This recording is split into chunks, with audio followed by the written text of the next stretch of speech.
Según Pablo Macera, esta cronología o división que realiza va a tener en cuenta justamente el grado de libertad y autonomía. Él va a dividir a la historia del Perú en dos etapas.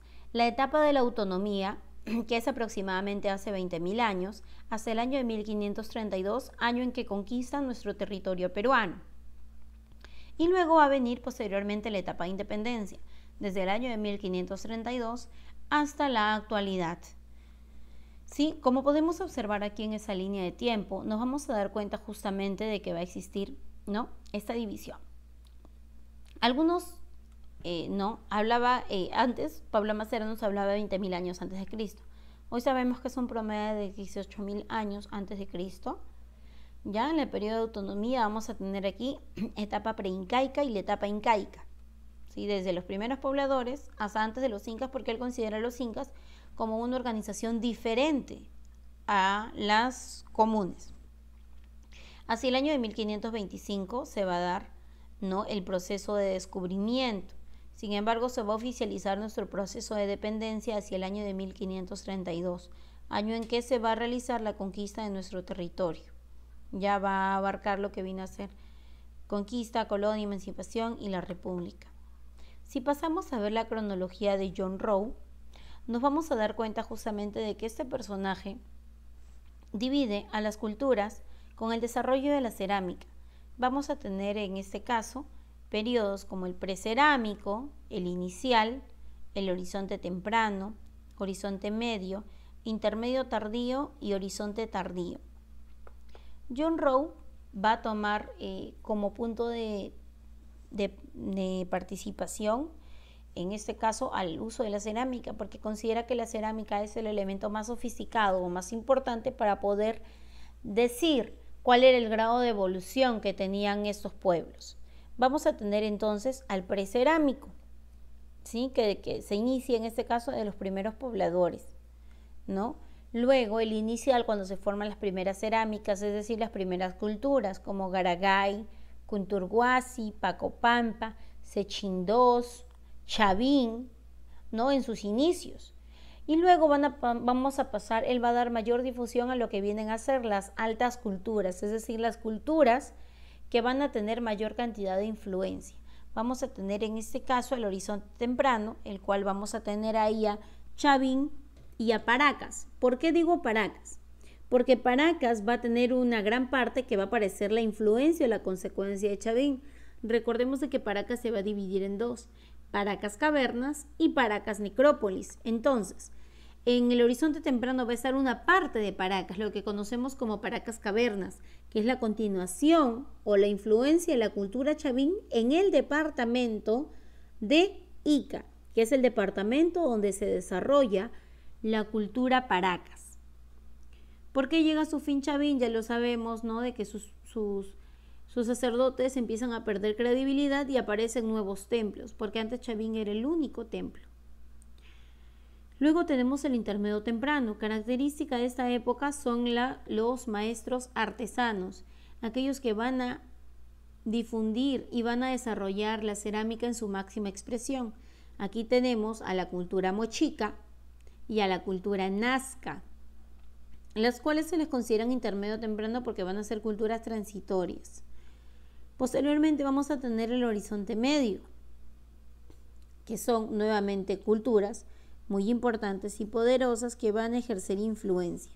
Tenemos aquí a la cultura tiahuanaco, tenemos al imperio Huari o gran cultura Huari, y que la cultura Huari va a llegar a su fin porque así como fue un territorio muy poderoso, poco a poco las invasiones dirigidas por los changas lograron someter a esa gran cultura. Tenemos posteriormente al intermedio tardío. ¿Cuál es su característica? Que justamente ese intermedio tardío son culturas transitorias que se van a dedicar principalmente a la navegación y al comercio. ¿A quién tenemos aquí? A los chinches y a los chachapoyas. También tenemos al señorío Chimú en el norte. Ahora, para finalizar ya, tenemos al horizonte tardío, que simplemente lo que hace no es dedicarse al estudio completo de los incas. ¿Ya? Ahora, Con respecto a la historia en general del Perú, vamos a tener la cronología de Fernando Silva Santiesteban. ¿Quién es Fernando Silva Santiesteban? Un historiador peruano que nos dice de que él va a tomar en cuenta los grandes acontecimientos o los cambios estructurales de nuestra sociedad. En este caso él va a dividir en 3 periodos: Perú antiguo, Perú republicano y el Perú colonial. Para tomar en cuenta ello, el Perú antiguo se refiere a la etapa preincaica, desde los primeros pobladores hasta los incas. ¿Sí? Perú colonial, cuando el Perú ya empieza a ser, no le va a llamar Perú virreinal porque virreinato recién hemos ido a partir del año de 1545. Él le llama colonia porque éramos una parte de España. Vamos a tener ahí la etapa de descubrimiento, invasión, conquista, virreinato y emancipación. Recordemos que la emancipación es una subetapa, está dentro del virreinato, solo que se le considera porque es la etapa en la cual los criollos van a empezar su lucha por separarse de España y lograr su independencia. Posteriormente vamos a tener hacia el año de 1821 el Perú republicano, debido a que en esa época, con la proclamación de la independencia dirigida por don José de San Martín, se va a lograr tener un cambio, fin del virreinato e inicio de nuestra república. ¿Sí? Se va a crear primero nuestro Congreso, posteriormente al Congreso se le da el golpe de Estado y nace nuestro Perú republicano, que se mantiene vigente hasta el día de hoy. Ya a pesar de nuestras dictaduras, nosotros seguimos siendo un gobierno republicano. Muy bien, chicos, para poder culminar con este video, ¿sí? Vamos a tener aquí lo que es nuestro esquema de esta clase.